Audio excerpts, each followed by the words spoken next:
పెళ్ళైనా పండగైనా వేడుక ఏదైనా పట్టుచీరల ప్రత్యేక వేదిక వారాహి సిల్క్స్. సాంప్రదాయానికి సౌందర్యానికి వారధి. ఎందుకంటే ముందర మిగతా అయిన తర్వాత రాజకీయాలు కానీ లేకపోతే స్టేషన్ కానీ చాలా దురదృష్టకరమైన సంఘటన. నాకు తెలిసి తిరుపతి చరిత్రలో కమర్షియల్ తిరుపతి చరిత్రలో మనకు తెలిసిన 100 సంవత్సరాల చరిత్రలో ఇలాంటి దుర్ఘటన జరగలేదు. వాళ్ళు అన్ని తోసేసి భగవంతుని మీద తోసేసి వెళ్ళిపోవటం అనేది ఈజీ అండి చాలా మందికి. కుటుంబాలను కోల్పోయి ఇంతకుముందు చాలా చోట్ల చూసాం, మనం పుష్కరాలు కూడా చూసాం. ఇవాళ సామాన్యులు ఎవరండి ఆ రోజు 29 మంది చనిపోతే విజయనగరం జిల్లా వాళ్ళకి చెందిన అందరూ సామాన్య మనుషులు, పెద్ద పెద్ద కుటుంబాలు నేను పోవాలి నేను అన్నండి, వాళ్ళకైతే ఇదే పరిస్థితి ఉంటుందండి. అసలు పోకూడదు, ఎవరో పోకూడదు. అంటే వాళ్ళు నోరు లేని వాళ్ళను ఇంకొకళ్ళు ఇవాళ కూడా నేను చెప్తున్నానండి. గట్టిగా 2 విషయాలు నిర్మోహమాటం మాట్లాడు, రాజకీయాలు పక్కన పెట్టిన మీద దాన్ని పక్కన పెట్టిన దాంట్లో కుట్రకోణం ఉందని చెప్పి కొంతమంది మొదలుపెట్టారు కావాలని. హోంమంత్రి అనిత గారు కూడా అదే మాట. సరే, అనిత గారి గురించి నేను కామెంట్ చేయనండి, వారి ఇష్టం ఇలా మాట్లాడు.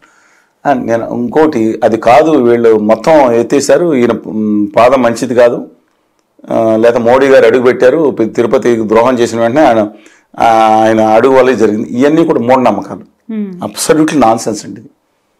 ఏదో గ్రహాలు వర్షాలు పడతాయి నేను నమ్మను, ఏది వీళ్ళు అడుగులు పెడితే కాదండి. ఈయన వచ్చారు, నేను ఒకటే చెప్తున్నాను, ఇది ఖచ్చితంగా నిర్వహణ లోపం. Let us pin point. ఇవన్నీ సూపర్ఫిషియల్గా మాట్లాడుకుంటారు రాజకీయాలను. ఇవాళ 70,000 టికెట్లు రోజుకి ఇవ్వాలి. క్రితం సంవత్సరమే ప్రవేశపెట్టారు. ఈ విధానం పాత ప్రభుత్వం ప్రవేశపెట్టిందని చెప్తున్నారు. మరి అప్పుడేం జరిగిందా? I'm not supporting parties. ఇవాళ ఏం చేయాలి అంటే మనం చర్చ మనం పెట్టేసుకుని వెళ్ళిపోతాం. మామూలుగా మా సాధారణ కనుక ప్రజలకి పరిష్కార మార్గం కూడా ఏం చేయాలో ఆలోచించుకోవాలి. నేను ఆల్టర్నేటివ్ ఏముందంటే వాళ్ళు కూడా ఊహించుంటారు. నేను చైర్మన్ గారు మాట్లాడతా మన దురదృష్టమైన సంఘటన మన చేతిలో జరిగిపోయిందంటే ఆయన ఒక మాట అన్నారు, దీంట్లో నేను ఎప్పటి నుంచి చెప్తున్నాను, దీంట్లో ఏమైనా ప్రాబ్లం జరుగుతుందని నాకు ముందే తెలుసు అని చెప్పారు. చెప్తూ వారు దీని మీద సీరియస్గా పోలీసులకు చెప్పారన్నారు. అంటే ఏం చేయాలి ఇఫ్ ఇట్ ఇస్ అని చెప్పుంటే నిజం అనుకున్నాం. పోలీస్ అధికారిని వాళ్ళు ఏం చేయాలి, 5,000 మంది పోలీసులు పెట్టారంట. ఏం విజువల్స్ ఎంతమంది ఉన్నారు తీయండి. అంబులెన్స్ డ్రైవర్ కనీసం అక్కడ నాక్ చేస్తుంటే 20-10 నిమిషాలు అంబులెన్స్ డ్రైవర్ కనపడలేదు, పెట్టి ఎక్కడికి వెళ్ళిపోయాడు.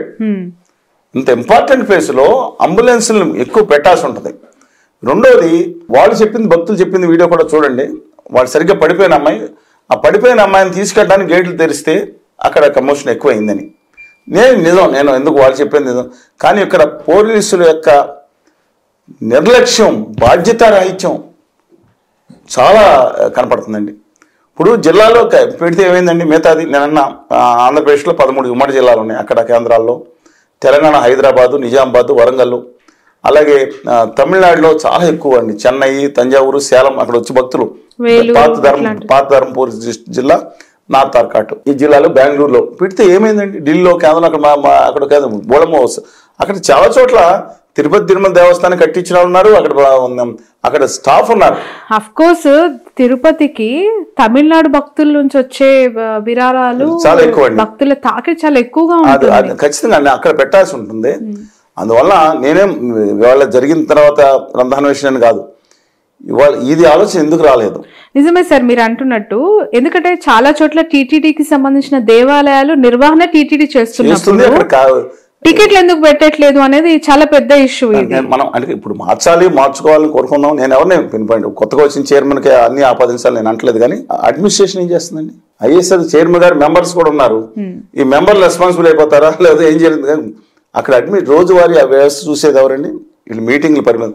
అడ్మినిస్ట్రేషన్ వ్యవస్థ వాళ్ళ ఫెయిల్ కాలేదా? ఇవాళ తక్షణ చర్యలు ఎవరైనా పోలీసులు ముఖ్యమైన రెస్పాన్సిబిలిటీ కనపడుతుంది. ఎవరికాళ్ళు వెళ్ళిపోవటం, ఖచ్చితమైన చర్యలు తీసుకోవాలి. రెండోది, వాళ్ళు 25 లక్షలు ఇచ్చారన్నారు. అక్కడ అన్య మతస్థుల్ని హిందూ దేవాలయాల నుంచి మార్చాలనే కోరిక, తీసేయాలనే కోరిక చాలా కాలం ఉంది. నేను చెప్తున్నాను, ఒక అభ్యుదయ భావాలుగా ఉండే ఇప్పుడు మహాత్మా జ్యోతిబా పూలే ఆయన స్ఫూర్తిని గౌరవించే నేను చెప్తా ఉన్నాను, ఖచ్చితంగా అక్కడ దేవాలయ లోపల మిగతా కార్యక్రమం అన్య మతస్థులు ఎవరు ఉంటే ఖచ్చితంగా వాళ్ళని తీసేయమంటలేదు, ఉద్యోగాలు తీసేయం. వేరే డిపార్ట్మెంట్ ఉన్నాయి, చర్చిలు, మసీదులు కూడా దీంట్లో తీసుకురావాలి. వాళ్ళని అక్కడ పంపించండి, చక్కగా సేవ చేసుకోండి. మసీదు లోపల పనిచేసేవాళ్ళు వేరే మతస్థులను పెట్టి ప్రార్థన జరుగుతుంటే ఆయన మంచి ఊరుకుంటారా? ఊరుకోరు కదా. అలాగా అప్పుడు ఆ ఖాళీ అయిన దాంట్లో చాలా వస్తాయి. వీళ్ళు నిజమైన భక్తులు, ఇలాంటి వాళ్ళ కుటుంబాలకు కూడా ఉద్యోగం ఇవ్వాలి. ఎందుకంటే ఇప్పుడు రాను పోను యాక్సిడెంట్లు అయితే మనకు సంబంధం లేదని మీద చోట్లది లేకపోతే హార్ట్ ప్రాబ్లమ్స్ డెఫినెట్గా ఇవాళ ఫెయిల్యూర్ కాబట్టి 6 వాళ్ళ కుటుంబానికి ఉద్యోగం ఇవ్వాలి. ఎందుకంటే వాళ్ళ 25 లక్షల్లో నేను సంతోషం వాళ్ళు ఇచ్చారు అనుకునేది వాళ్ళ ఇష్టం, కానీ ఒక దాని మీద చర్య తీసుకోవాల్సిన అవసరం ఉంది. దేవత శ్రీవారి యొక్క గొప్పతనాన్ని ఇలాంటి చర్యలు వాళ్ళకి చెప్తున్నాను. ఇంకొకటి ఇలాంటి సిచ్యువేషన్, ఇలాంటి ఘటన రాత్రి నేను కాల్ చేసినప్పుడు మీరు చాలా షాక్. ఏంటి తిరుమలలో జరిగింది, ఉన్నానండి అప్పుడు. ఇప్పటి వరకు ఎవరు కూడా ఇప్పటి వరకు వినని ఒక ఇన్సిడెంట్. ఏదో రేరుగా ఒక చోట గుండెపోటు రావటం లేకపోతే కొంత ఇబ్బంది అవుతాం, ఒత్తిడిలోకి దాన్ని ఇంత దారుణం అనేది 100 సంవత్సరాల తిరుపతి చరిత్ర, 100 సంవత్సరాల చరిత్ర తిరుపతికి ఇది జరగలేదు. అందువల్ల తక్షణమే దీని మీద నేను అంటే నిజంగా ఇప్పుడు ఇలాంటి సంఘటన చైర్మన్ గారు చెప్పిన ప్రకారం ఏంటి పోలీసులకి బాధ్యత మీద ఈ ఇష్యూలో ఒక క్వశ్చన్ రేజ్ అవుతుంది సార్. చంద్రబాబు నాయుడు గారు టీటీడీ సిబ్బంది పైన అధికారుల పైన సీరియస్ అయ్యారు, పర్యవేక్షణ లోపం ఉంది ఎందుకు అని ఆగ్రహించారు అనేది ఒక వార్త. ఈవో టీటీడీ చైర్మన్ నాయుడు గారు టీటీడీ సిబ్బంది పైన పోలీసుల పైన ఆగ్రహించారు, పర్యవేక్షణ లోపం ఎందుకుంది అని చెప్పి ప్రశ్నించారు, చర్యలు పునరావృతం కాకుండా తీసుకుంటామని ఆదేశించారు. ఎవరిని ఎలా చూడాలి సార్ నిజంగా? అంటే ఏం చర్యలు తీసుకుంటారు? యాక్చువల్గా నేను మామూలుగా అక్కడ ముఖ్యమంత్రిగా చంద్రబాబు నాయుడు గారిని ఇంకొకరు ఉన్నా సరే ఆ కార్యక్రమం వాళ్ళ ఈ దీనికి ఖచ్చితమైన రాజకీయ పెనాల్టీ వాళ్ళు చెల్లిస్తారు. రాజకీయం మీద ఇంపాక్ట్ ఉంటుంది. అలాగే చైర్మన్ గారికి ఎవరైతే ఉన్నారో కరుణాకర్ రెడ్డి గారు ఉన్న వాళ్ళు ఖండించారు చూశాను, లేకపోతే వీరుండండి. చైర్మన్ గారికి ఒక మానసికంగా వాళ్ళకి బాధ ఉంటుంది. హ్యూమానిటీ నిన్న ఆయన పెయిన్ఫుల్ గానే చాలా పెయిన్ఫుల్ గా మాట్లాడటం జరిగింది. అంచనా అంటే చేసామని చెప్తున్నారు. చెప్పినప్పుడు అక్కడ జాగ్రత్త 24 గంటల పర్యవేక్షణ ఆయన ఇప్పుడు కమిటీ సభ్యులందరూ ఒక డిపార్ట్మెంట్ తీసుకుంటారా? ఈ 25 మంది వెళ్ళి మేము ఒక పర్యవేక్షణ లేదా కమిటీలో ఉంటారు తప్పితే వీళ్ళని పర్యవేక్షణ చైర్మన్ వెళ్ళి కరపట్టుకుని పర్యవేక్షణ చేస్తారా? మా బాబిరాజు గారు ఉండేవారు, ఎప్పుడు అక్కడే కాపురం పెట్టారండి. కన్వీనర్ బాబిరాజు గారు మా మంచి మిత్రులు. అది వేరు, అది సూచనలు ఇవ్వటానికి ఒక ధర్మకర్తల బోర్డు కింద అది ఉంటుంది కాబట్టి పర్యవేక్షణ దాంతే తప్ప అక్కడ ఉండే అధికారులు, కింద స్థాయి అధికారులు నిర్మిత లోపం. ఇంకోటి కూడా చెప్తున్నామండి, ఆ గదులు కావాల్సి వచ్చినప్పుడు మిగతా వాళ్ళు చూడినప్పుడు వీళ్ళకి అసలు ఉద్యోగులు కూడా లోపం ఉంది. వాళ్ళ మనుషులు భక్తులు వాళ్ళు వచ్చే విరాళాల మీద జీతాలు వస్తున్నాయి. అందరూ నేను అంటలేదు నెంబర్, కానీ ఎక్కువ మంది ఎంత బాధపడుతున్నారో నేను చెప్పిన మాటలు ఏకీపిస్తున్నారు కనుక్కోండి. చైర్మన్ గారు కొన్ని నిర్ణయాలు తీసుకున్నారు. సపోర్ట్ ఏది అక్కడ తిరుపతి దేవాలయంలో రాజకీయ ప్రసంగాలు, దిక్కుమాల ప్రసంగాలు చేయకూడదు, వాళ్ళని కేసులు పెట్టడం మంచిది. నేను ఎప్పుడు చెబుతున్నాను.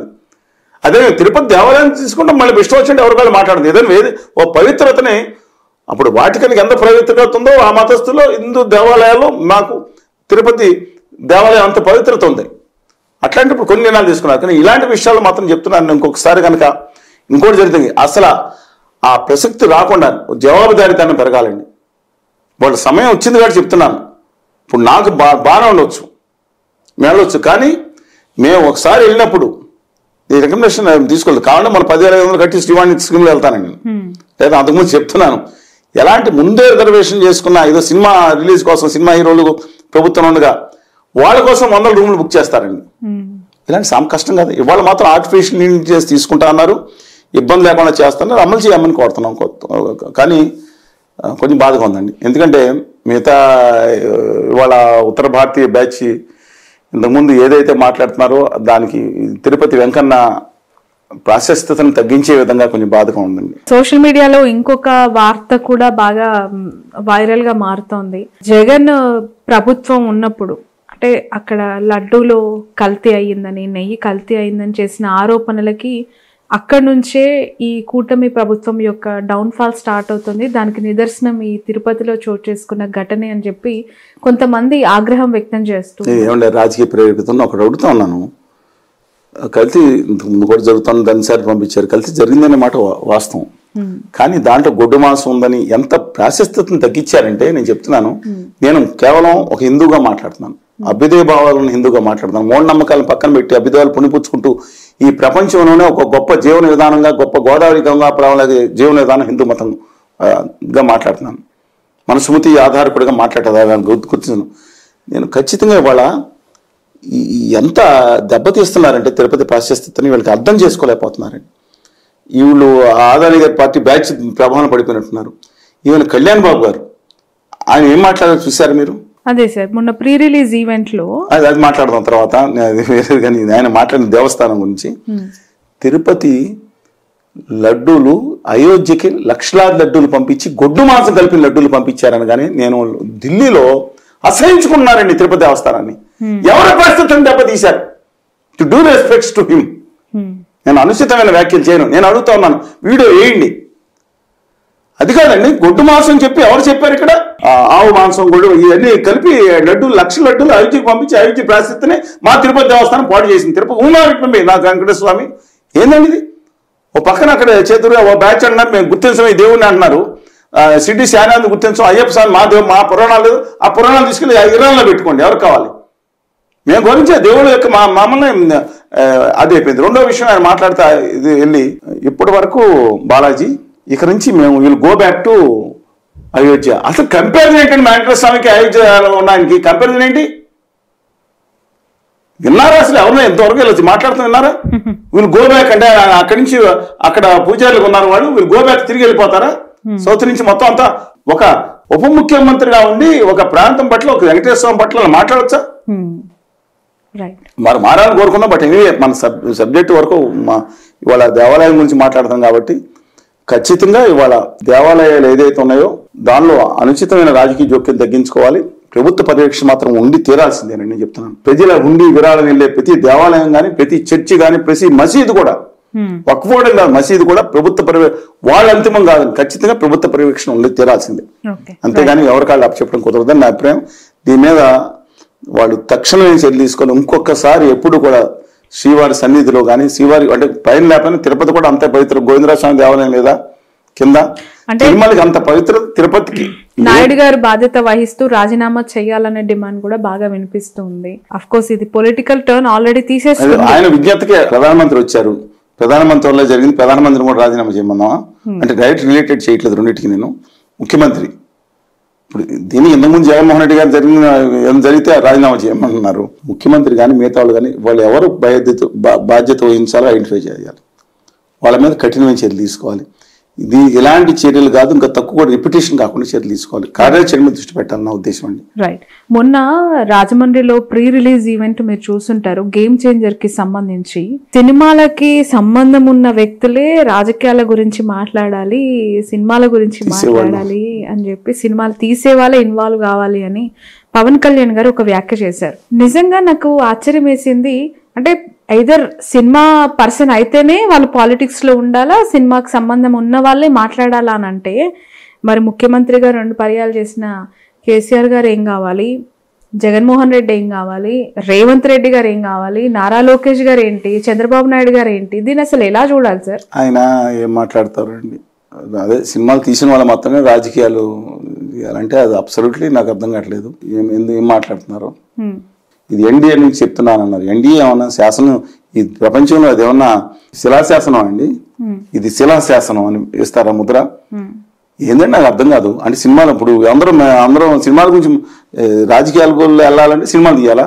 ఆయన ఫ్లోలో వచ్చింది ఏమొచ్చింది. కానీ ఇంతకుముందు వేరు. ఉప ముఖ్యమంత్రి కింద ఆయన మాట్లాడుతున్న నేపథ్యంలో ఒక మంత్రిగా బాధ్యత వస్తున్నప్పుడు ప్రతి మాట కూడా వ్యాలిడ్గా ఉండాలి.